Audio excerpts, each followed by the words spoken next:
떨어져서 어떡하죠? 예. 그러면은 지금 녹음화 좀 해주시겠어요? 했어요? 예. 예, 지금 찬양도 안 들어가서 죄송합니다.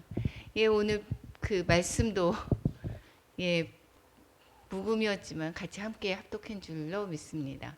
오늘 빌립보서 3장입니다. 이제 빌립보서 3장이 아니라 세 번째입니다. 내가 당한 일이라는 제목을 가지고 은혜를 나눌까 합니다. 이 빌립보서가 4장이고 되게 짧은 것인데 이 빌립보서는 기쁨의 서신이라고 하죠. 그래서 이 빌립보서를 통해서 많은 사람들이 기쁨을 회복하고 우울증이 치료되는 그러한 많은 간증들이 있습니다.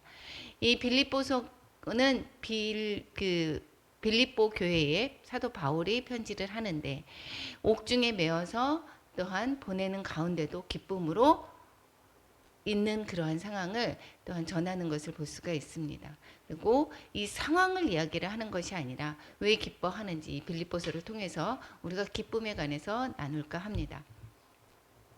1절 12절에서부터 18절까지의 말씀인데 이 1절에서부터 이제 시작을 하다 보면 1절에서부터 18절까지 다시 한번 보게 되면 1절에서부터 2절까지는 사도 바울이 빌립보 교회에서 에바브로디도를 통해서 성금을 보내왔습니다. 헌금을 보내왔고 그 교회의 소식을 전해왔습니다. 그러니까 이 옥중에 있는 사도 바울이 그 감사한 마음이 있겠죠. 그리고 그 감사한 마음을 이 편지로 전하는 것입니다. 그런데 첫 번째는 편지를 쓸 때 인사말을 하죠. 그래서 인사말을 하는 것을 볼 수가 있었고, 그리고 3절서부터 11절까지는 에바브로디도 편에서 보내어준 헌금에 대해서 감사를 하고 그 감사에서 그치는 것이 아니라 그 사랑하는 마음으로 간구하는 내용을 또한 3절에서부터 11절까지 내용을 담고 있습니다. 그럼 오늘 본문의 12절에서부터 18절까지는 그럼 무엇을 얘기할까요? 내가 너희들 우리 편지 쓸 때 안녕하세요라고 썼다가 그리고 거기에 대해서 감사 인사를 전하고 그 다음에 이제는 내 소식을 전해주겠죠. 나의 상황을 이야기를 하고 있습니다. 나의 상황을 지금 이야기하는 내용이 12절에서부터 18절까지의 말씀인 것입니다. 왜 그러느냐면 거기에서 사도 바울이 이 옥에 갇혀 있다라고 하니까 걱정할까요, 안 할까요? 걱정을 하게 되겠죠. 옥에 있었으니까. 옥에 있으니까 걱정을 하니까 염려를 하는 그들에게 내가 여기 옥중에 있지만 내가 어떠한 모습이야 라고 하는 모습을 이 편지를 통해서 염려를 덜라고 이제 답변하는 것입니다.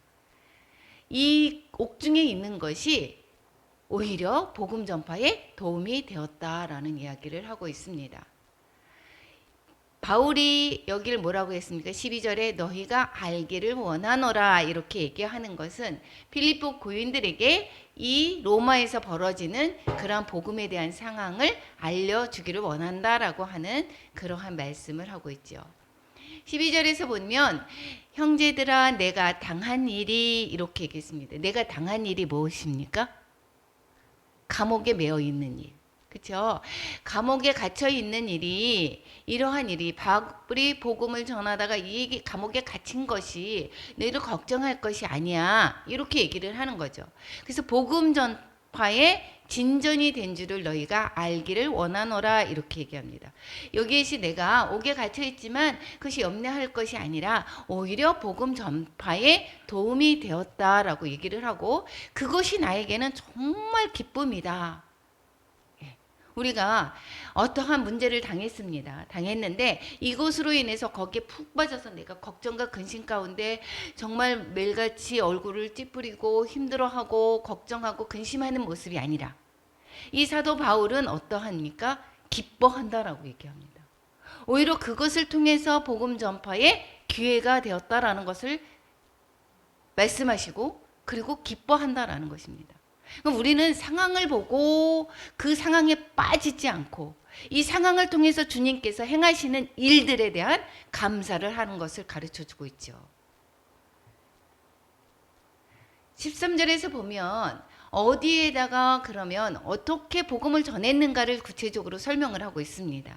먼저 바울이 이제 직접 전하는 이야기입니다. 직접 어디에다가 전했느냐? 이제 옥중에 갇혀 있으니까 옥중이라고 하는데 가택연금이지만 여기에서 보면 나의 매임이다 이렇게 그냥 간단하게 얘기했지만 이 옥중 서신인 같이 보낸 서신 중에 이 에베소 교회에 보냈던 편지에서 보면 쇠사슬의 매인 사신이라고 얘기를 하는 것으로 봐서 이 가택연금이지만 이 자유롭지는 않은 거죠. 그러니까 쇠사슬에 매어 있는 모습인 것입니다. 그러니까 그것을 이태나 있었으니까 이게 얼마나 고난 가운데 있습니까?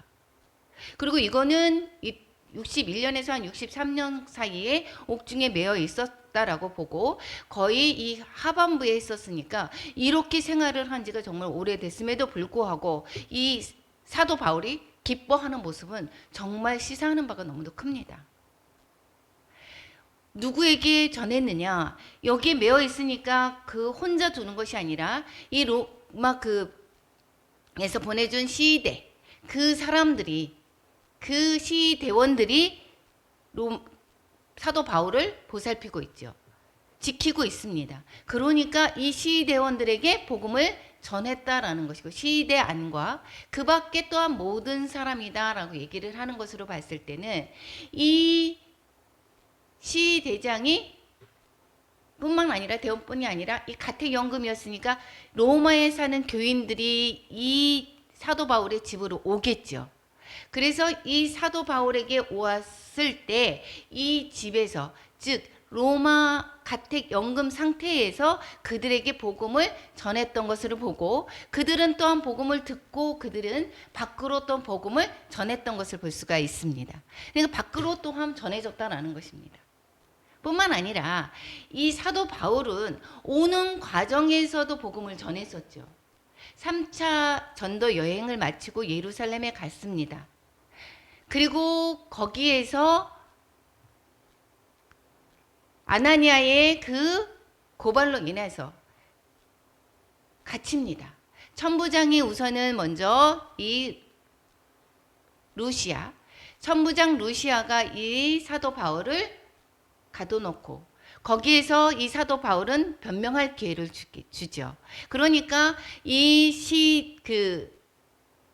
루시아뿐만이 아니라 또 많은 사람들에게 자기의 변명을 하면서 복음을 전하는 기회를 잡습니다.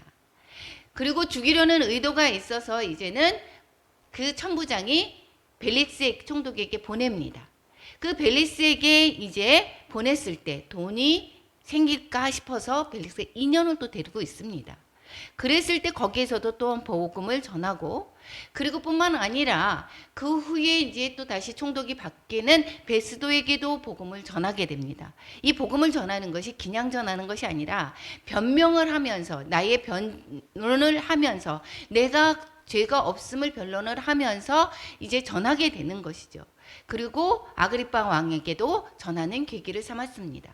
그리고는 이제는 내가 이제는 항소하겠다. 로마이니까 로마에 가서 내가 재판을 받겠다라고 해서 결국은 로마로 이송이 되고 로마에서 가택연금 상태에 있게 되는 것이고 이 가택연금 중에서 복음을 전했던 2차 전도 여행 때 복음을 전했던 빌립보 교회에 이 지금 편지를 보내는 것입니다.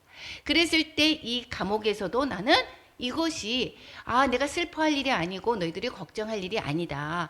여기 시대원들과 여기를 찾아오는 많은 사람들에게 내가 복음을 전하고 그들은 또한 로마의 교회에 복음을 전한다라고 그렇기 때문에 나는 정말 기뻐한다라고 지금 사도 바울은 말하고 있는 것입니다.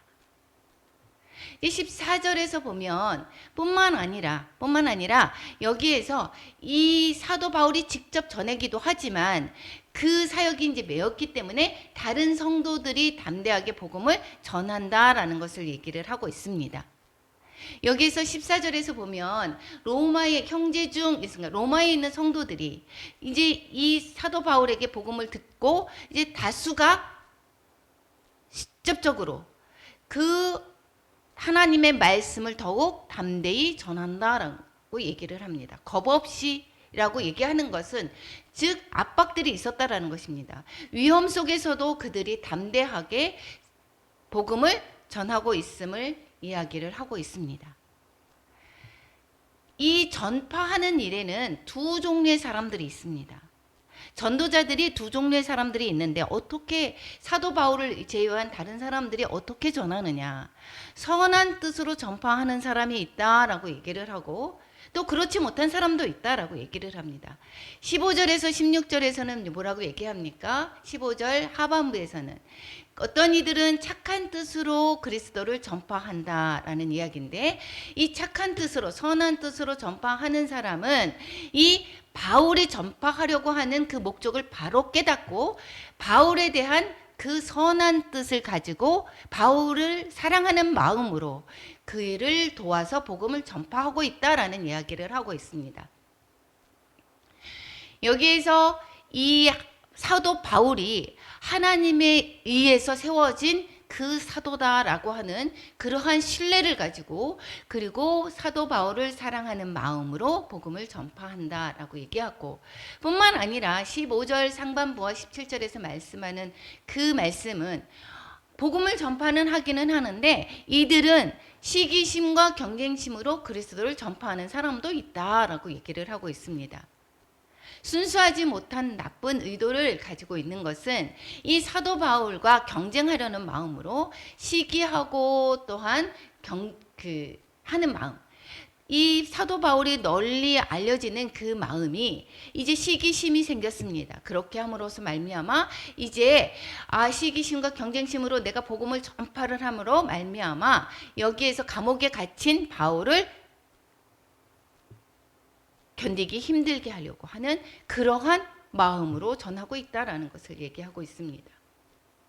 저는 이 말씀을 들으면서 어떤 생각이 났느냐면 대형 교회인데도 불구하고 이 지역 교회가 있습니다. 그래서 우리 교회로 데리고 오기 위해서 어떻게 했습니까? 지금도 그러는지 모르겠는데 차를 쫙 순회를 하죠. 새벽에서부터 다닙니다. 물론 그래서 쭉 데리고 다니면서 그리고 교회까지 오죠. 지역교회에서 나갈 수 있는 것도 불구하고 이게 복음 전파가 문제보다는 우리 교회에서 내가 이렇게 더 이렇게 모든 사람들을 전하고자 하는 그러한 마음. 어느 교회나 주님의 교회는 똑같은데 이제 그런 생각이 났습니다. 그럼에도 불구하고 이 사도 바울은 어떻게 하느냐면 이것을 되게 기뻐합니다. 왜 그러느냐?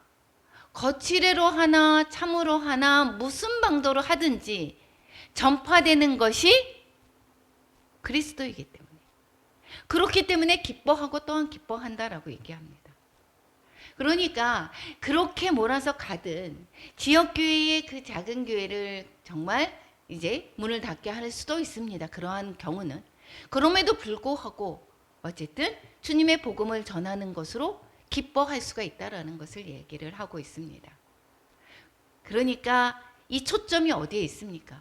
나의 상황을 보는 것이 아니라 내 억울함, 내가 힘든 것을 보는 것이 아니라 초점이 어디에 있습니까? 그리스도께 있으니까 그리스도의 복음이 전해지는 것이 나의 상황과 나의 힘든과 이런 거와 상관없이 정말 기쁘다라고 하는 것을 볼 수가 있습니다. 바울의 초점이 내가 아니라 오직 복음의 선포입니다. 이것을 우리에게 많이 깨닫게 하지 않습니까? 우리에게 너무도 많이 깨닫고 하는 그러한 말씀인 것입니다. 우리는 삶에서 보면 어려운 일을 당합니다. 어려운 일을 당하죠. 이 지금 사도 바울과 같은 그러한 심정이다라고 하면 우리가 어려움에 따라서 거기에서 푹 빠져 지내는 것이 아니라 그것이 아니라 이 상황으로 인하여서 어떠한 일들이 일어날 것, 복음으로 변화되어질 일들, 또한 반전이 일어날 그 일들을 본다라고 하면 우리는 그 어려움에 따라 빠져서 걱정과 근심과 힘겨울 필요가 없다라는 것이고 무엇으로 인해서 기뻐할 수가 있다라는 것입니까? 복음을 전하는 일, 상황이 반전이 되는 일, 그러니까 제가 예전에 믿음이 많았다라고 얘기를 하면 목사님이 그 어려운 일에 사업을 하다가 담임 목사님이 구속이 되는 일이 있었다 할지라도 내 상황이 정말 어려웠을 때라도 그럼에도 불구하고 정말 이 복음으로 인하여서 남편이 더 변화되고 내가 더 변화되고 우리의 가족이 변화될 줄 그러한 마음을 내가 믿음이 있어서 그렇게 보았다라고 하면 그 당시 그 상황 속에서 그렇게 힘들지 않고 감사가 더 넘쳤을 것이다라는 것입니다. 우리가 믿음이 있는 자라면 우리가 자녀가 지금 힘겨워합니까? 어떠한 상황에서 어려움이 있습니까? 내가 금전적으로 힘겹습니까? 그 상황을 그대로 보는 것이 아니라 그 상황을 통해서 하나님이 변화시킬 일들을 기대할 때, 그럴 때 우리는 감사하고 기뻐할 수가 있다라는 것입니다. 그래서 데살로니가 전서에서 뭐라고 얘기합니까? 항상 기뻐하라. 그 이유를 알겠다라는 것입니다. 복음에 내가 초점이 주의 그리스도께 있다라고 하면 어떠한 상황 속에서도 우리는 기뻐할 수 있게 된다라는 것입니다. 그러니까 지금의 상황, 내가 자녀로 인해서 걱정과 근심과 풀이 죽어서 있을 필요가 없고요. 믿음의 사람들은 주님께서 그 상황을 변화시킬 것을 믿기에 우리는 감사하고 기뻐하는 거라는 거예요. 내가 지금 상황이 어처구니 없고 황당하고 근심이 되는 일이 은혜라는 사실을 알고 있다라고 하면 그것이 은혜라는 것을 우리는 깨우치면 그 상황 속에서도 감사와 기쁨이 있을 수 있다는 것입니다. 그래서 범사에 감사하라. 뿐만 아니라 고난이 내게 축복이다라고 얘기하는 것입니다. 그리고 우리는 또한 이 사도 바울은 어떠한 상황 속에서도 그 상황을 어떻게 변화를 시킵니까? 하나님의 나라를 위해서 그 상황을 사용을 합니다. 이것이 복음에 매여 있건 어떠한 상황이건 내 유리한 일로 나가는 것이 아니라 그것을 내 유리한 일, 내 좋은 일을 포기하고 주님의 복음 전하는 일로 바꾸고 있는가라는 거예요. 내가 과연 내 득이 되는, 내가 돈을 많이 버는 일, 내가 주님의 복음을 위해서 내가 헌신해야 되는 일, 그럴 때 내가 정말 내가 내 잘 먹고 잘 사는 일을 내려놓고 그리고 복음 전하는 일로 나아갈 때.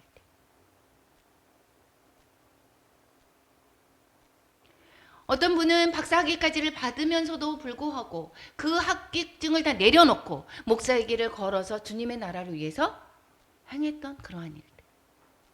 우리는 그러한 일들이 있는가? 작은 일도 내가 주님을 위해서 내려놓는 일. 내가 잘 먹고 잘 사는 내 모든 것들을 이것을 하나님의 나라를 내가 그것을 포기하고 주님의 나라 위해서 쓰려고 하는가? 우리 교회는 많은 분들이 나를 위해서 살기보다는 주님의 나라 위해서 사는 그러한 분들이 너무 많지요.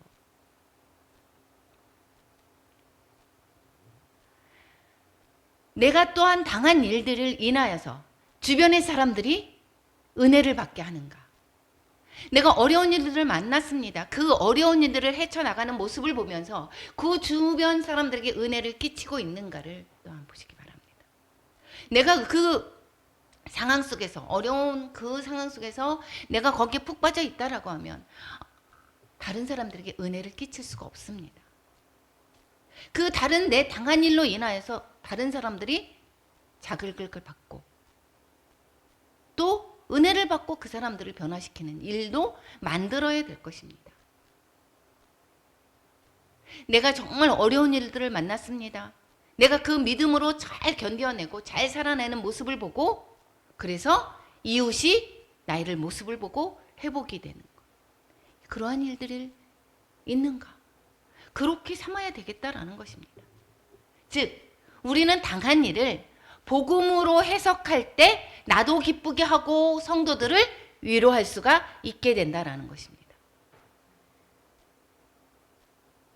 부모가 내가 당한 일을 보고 복음으로 했을 이 당한 일이 그것에 빠져서 그냥 힘겹고 어렵고 그렇게 있는 것이 아니라 내 복음, 이 내 당한 일이 복음으로 해석할 때, 복음으로 승화시킬 때, 그럴 때 자녀들은 어떻습니까? 다시 살아나게 됩니다. 이것이 정말 우리 가정에서 문제가 없고 모든 일들이 잘 나가는 것이 복된 것 같아 보이지만 그렇지 않습니다.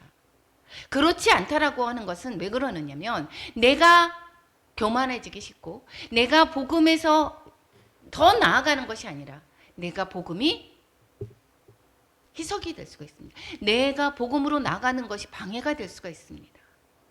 안일해져서 주님을 떠나는 경우가 너무 많은 것 알지 않습니까? 외국의 교회들이 왜 이렇게 주님을 떠났습니까?